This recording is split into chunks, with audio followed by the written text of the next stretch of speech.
முதல்ல இது மேலே இருக்கிற தோலெல்லாம் சீவிட்டு நம்ம சின்னசாக கட் பண்ணிக்கலாம் ஃப்ரெண்ட்ஸ்.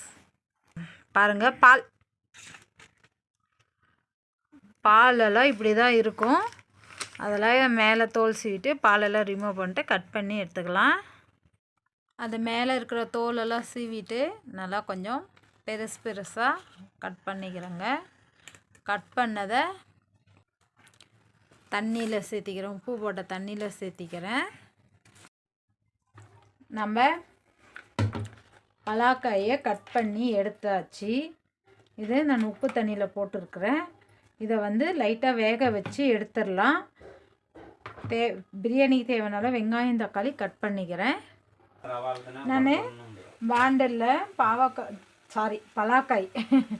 பலாக்காய் சேர்த்திருக்கிறேன். தண்ணி சேர்த்திட்டு இதுக்கு தேவையான அளவு உப்பு சேர்த்திடலாம். சேர்த்திட்டு இது நல்லா ஒரு கொதி விட்டு நம்ம வடிச்சிடலாம். அப்போ தான் இதில் இருக்கிற பிசுப்பு பாலெல்லாம் நம்மளுக்கு கையிலையும் ஒட்டாது, நம்மளுக்கு கரெக்டாக குக் ஆகும். அதுக்குள்ளே நம்ம கட் பண்ணிக்கிறோம் ஃப்ரெண்ட்ஸ். வெங்காயம் தக்காளி எல்லாம் கட் பண்ணிக்கிறேன். மிளகாயை 2 பொளந்துக்கலாம்.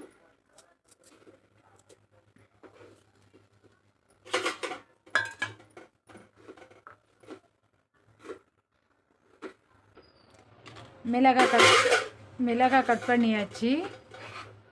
வெங்காயம் எடுத்துக்கலாம். இந்த மாதிரி வெங்காயத்தை நல்லா கட் பண்ணிக்கலாம்.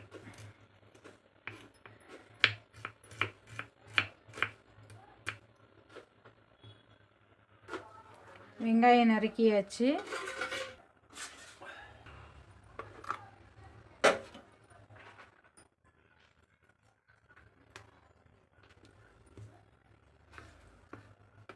தக்காளியும் கட் பண்ணிக்கலாம் ஃப்ரெண்ட்ஸ்.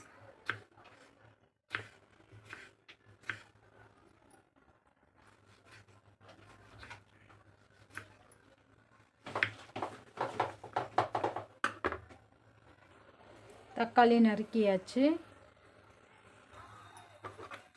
புதினாவை நல்லா நறுக்கிக்கலாம் ஃப்ரெண்ட்ஸ்.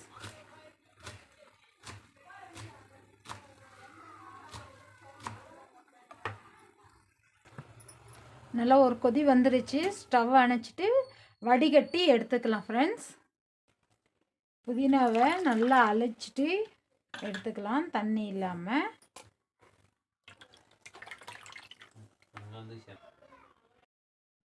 குக்கர் நல்லா சூடேறினோடனே எண்ணெய் சேர்த்திக்கலாம்.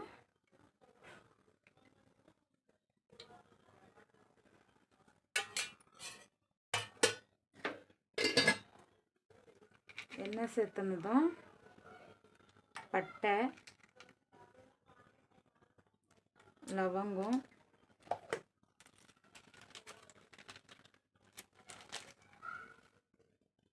குங்குமப்பூவு, கஸ்தூரி மேத்தி,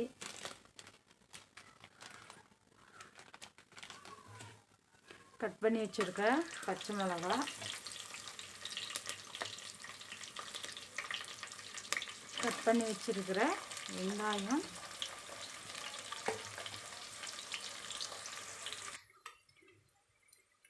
வெங்காயம் நல்லா வணங்கிருச்சு.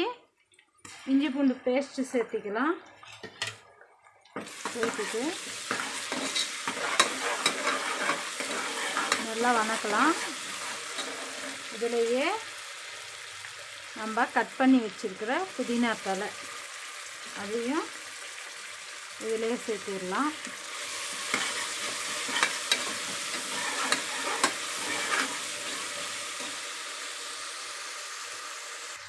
புதினா நல்லா வணங்கினோடனே நம்ம கட் பண்ணி வச்சுருக்கிற தக்காளியும் சேர்த்துட்டு நல்லா வணக்கலாம். தக்காளி எந்த அளவுக்கு வணக்க முடியுமோ அந்தளவுக்கு வணக்கலாம் ஃப்ரெண்ட்ஸ். பலாக்காய் நம்ம வேக வச்சு வடித்து வச்சுருக்கோங்க இல்லையா பலாக்காய், அதையும் இதிலேயே சேர்த்துக்கலாம் ஃப்ரெண்ட்ஸ்.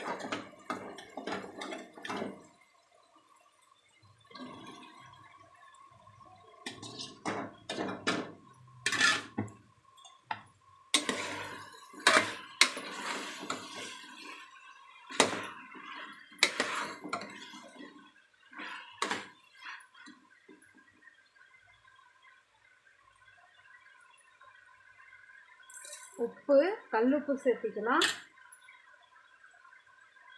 சேர்த்துட்டு இதை நல்லா ஒரு 5 நிமிஷம் போல் காய் நல்லா வதக்கிக்கலாம்.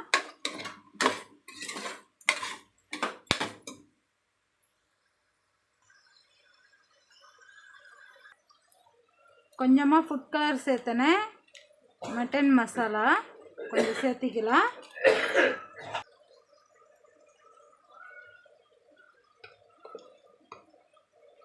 ஒரு ஸ்பூன் வீட்டு மிளகாய் தூள் சேர்த்திக்கினேன். சேர்த்துட்டு நல்லா வதக்கிக்கலாம் ஃப்ரெண்ட்ஸ்.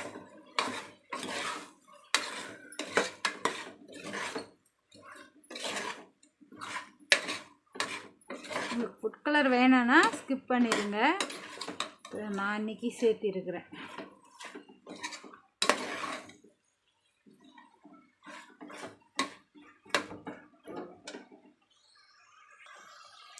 காய் நல்லா வதங்கிருச்சு. நான் ஊற வச்சு கழுவி எடுத்துருக்கிற அரிசி அதையும் இதிலே சேர்த்திக்கலாம்.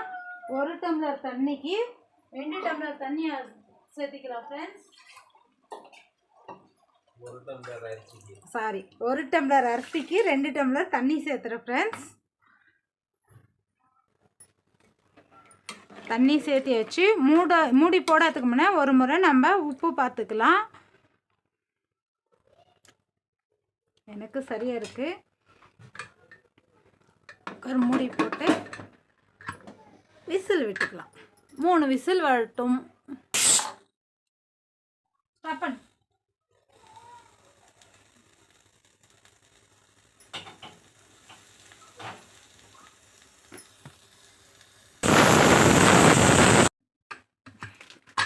ப்ரெஷர் போயிருச்சு. நம்ம சைவ மட்டன் பிரியாணி ரெடி ஆயிருச்சு. மட்டன் மானா பீஸு மானா ரெடியாக்கிது.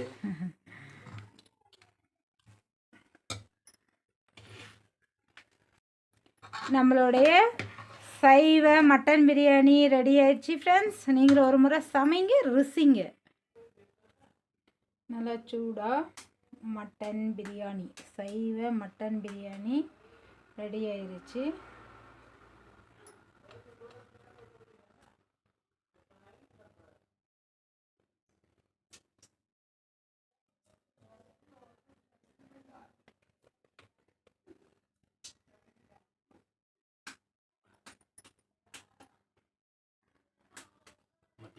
என்னுடைய சைவ மட்டன் பிரியாணி ரெடி ஆயிடுச்சு. பாருங்கள், நல்லா வெந்திருக்குது. பலாக்காய் சூப்பராக இருக்குது ஃப்ரெண்ட்ஸ். ஒரு முறை நீங்களும் சமைச்சு பார்த்துட்டு எனக்கு கமெண்ட் பண்ணுங்கள் ஃப்ரெண்ட்ஸ்.